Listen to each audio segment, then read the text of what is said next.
आज मैं आप लोगों को अपनी कविता के माध्यम से एक कहानी सुनाने जा रहा हूँ।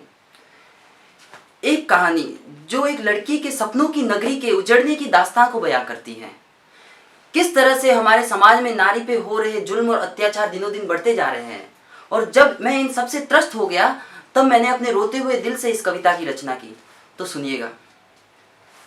बचपन से वो चांद सरीखी, एक लड़की के पूरे जीवन संस्मरण को आपके सामने प्रस्तुत कर रहा हूं कि बचपन से वो चांद सरीखी सबकी राज दुलारी थी। बचपन से वो चांद सरीखी सबकी राज दुलारी थी, पावन पुष्प के जैसी सबको जान से ज्यादा प्यारी थी। कोयल सी आवाज थी उसकी, कोयल सी आवाज थी उसकी, माँ की आंख का तारा थी। उछल कूद करती चिड़िया सी नटखट चंचल बाला थी। विद्या का वरदान अनोखा, विद्या का वरदान अनोखा जन्म से अपने साथ लिए। स्वाभिमान की मूर्त थी वो, ज्ञान की जलती ज्वाला थी। माँ पापा का सपना था। देखिए, हर संतान के लिए उसके माता और पिता कोई ना कोई सपना संजो के रखते हैं।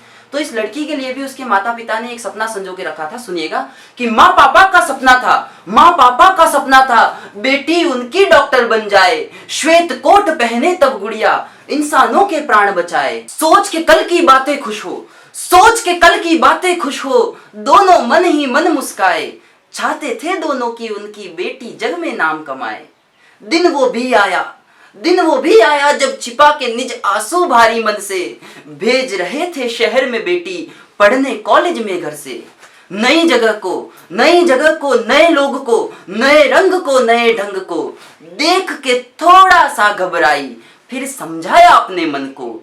धीरे धीरे घर से दूर भी रहना उसने सीख लिया, धीरे धीरे घर से दूर भी रहना उसने सीख लिया। अपने भोले पंचन चलता से दिल सबका जीत लिया। समय उड़ चला पंख समेटे, 2 साल के बाद की बात कहता हूं कि समय उड़ चला पंख समेटे, बीते जीवन के 2 साल शायद खुशियां रास न आई, चली वक्त ने घटिया चाल। समय उड़ चला पंख समेटे, बीते जीवन के 2 साल शायद खुशियां रास न आई, चली वक्त ने घटिया चाल।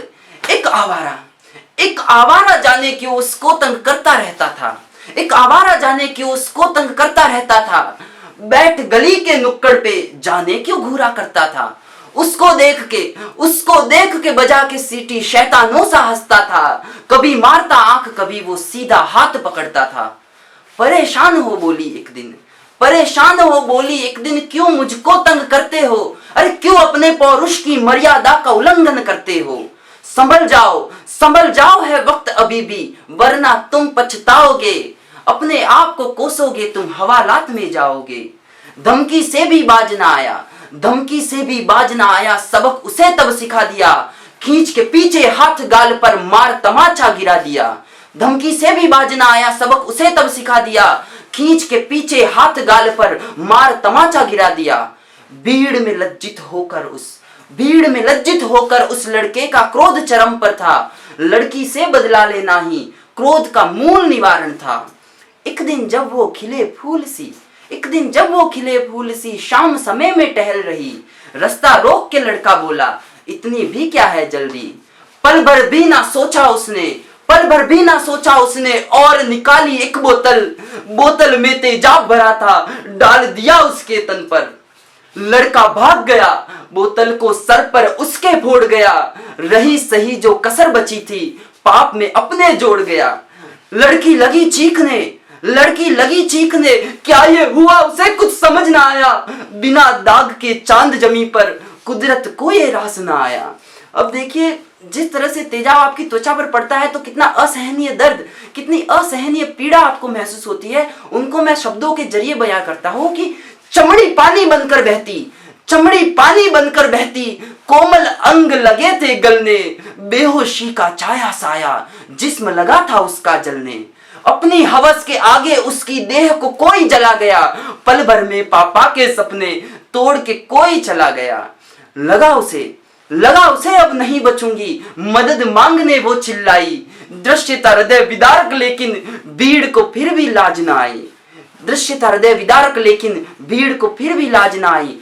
पैरों तले जमीन खिसक गई, खबर ये जब पहुंची थी गाँव। हुए रवाना शहर को दोनों, दिल में दुख और क्रोध के भाव। किंतु किस्मत भी जिद्दी थी, किंतु किस्मत भी जिद्दी थी, उड़ा ले गई उसके प्राण।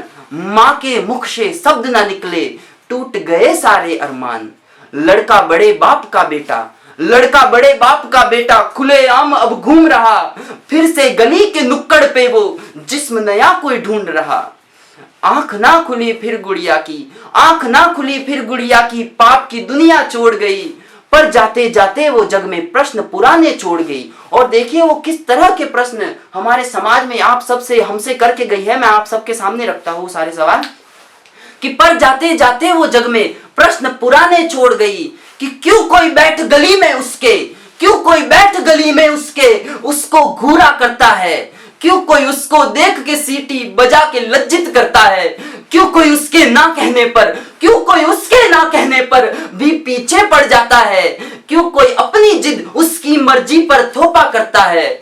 क्यों उस पर तेजाब डालकर, क्यों उस पर तेजाब डालकर भी आजाद सा फिरता है। क्यों नारी अपने जीवन में, क्यों नारी अपने जीवन में हर पल घुटती मरती है।